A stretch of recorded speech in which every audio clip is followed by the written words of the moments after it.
change your bid once you learn more details about the scope of work.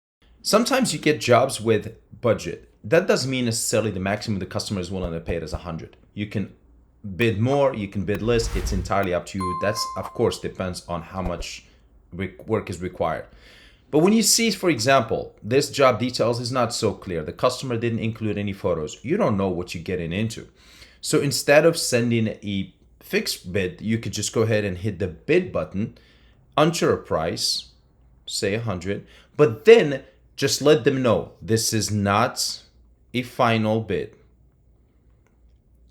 I would like to see pictures, or ask any things you want, any detail relevant to the actual to your industry, and then go ahead and send that out.